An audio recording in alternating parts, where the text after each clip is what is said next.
Hey everybody, welcome back to Live Between Paychecks Kitchen. I'm Oz, Jack Lander down in Lake Jackson, and man, it is hot. It is miserable hot. My AC was busted half the week, so we're going to show you something how to cool off a little bit. I know you clicked the link so you know exactly what you're looking for, but I only caught this recipe in glancing, so we're going to kind of figure out what the hell goes into it. This is going to be great. Before we jump into it, be sure to like, share, subscribe, do all the YouTube stuff, ring the little bell to get updates when we do these on Tuesdays and Fridays. And, and we got a link for our merch down the doobly-doo. And let's just get into it. Man, that was fast, right? Like, you don't want me sitting around talking about it. Oh, shit. So, yeah, 4 things, right? First thing is the only one is some vanilla ice cream. Bluebell seems to be the best here in the state. Just a little bit of it. All right. Cool Whip. You're going to need like half of the thing of that. Pink lemonade or whatever frozen drink mix you want. And at least one of these. You're going to make enough here with 2 of those. So that's all you're going to need. You might want to need a blender or a mixer. I'm going to use my big mixer. I finally got it unpacked for Christmas because I finally made enough room. Original recipe, one of the few things I remember was went by, was to use 6 scoops. Now, I left this out to let it get a little melty. It got too melty. It's way too hot in Texas to let stuff out to be melty. So I kind of got ice cream scoop.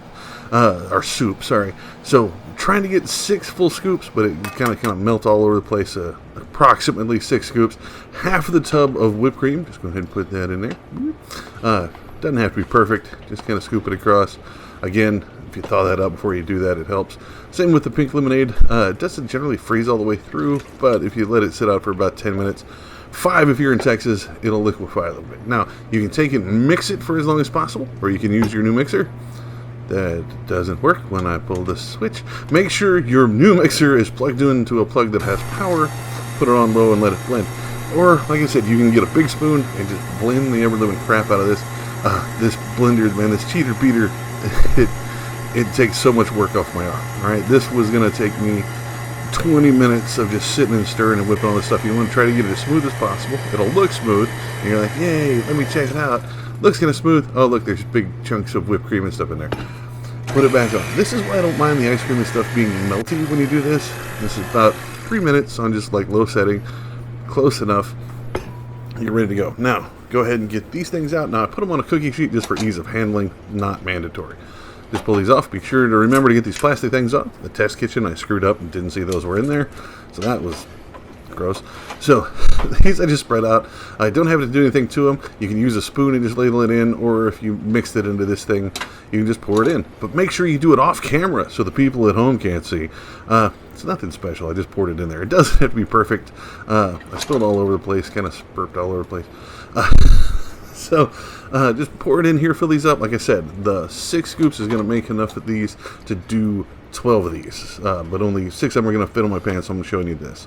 All right, put them in for at least an hour. I put mine in for 3. They're going to be completely solid. They're still going to be tacky. They're going to be perfect. Put some whipped cream on top if you want for a little extra decoration, and boom, these are set. Apologies for the dark picture here. I don't know why I couldn't get them brighter in Photoshop without it not letting me put it in the video. So these were great. I mean, these were perfect. These are outstanding. They made 12 of these. It was under $10. Took, I think, like blending and stuff was the longest part, unless you're talking about the hour freeze. But like an hour freeze, come out of a pool or something, grab one of these. Like I said, it's citrus, it's refreshing, it's cold, especially right now. This is perfect, man. Y'all need to give these a try. Oh, this was so good. And there you have it, folks. We figured it out. This was good. These are excellent. I absolutely love these. They're going to go in my regular, like, cool down rotation, man. You get the Otter Pops, root beer floats that everybody's been screwing up and doing wrong. The video for that will be coming up soon.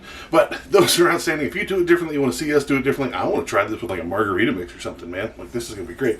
And let us know. Put it down in the comments. That's what the comments are for. Or you can find us on social media. Let us know over there on Facebook, Pinterest, Patreon. You can find us all those at Living Between Paychecks Kitchen. Or you can also find us on Instagram at Living Between. We had to shorten the name over there for some reason, because they don't take it seriously as a media outlet, I guess. Whatever. And I will see you guys next time. I'm going to go eat some of this stuff. This is going to be awesome. Oh, these are cold and it's so hot, especially here in Texas. I'll catch y'all next time.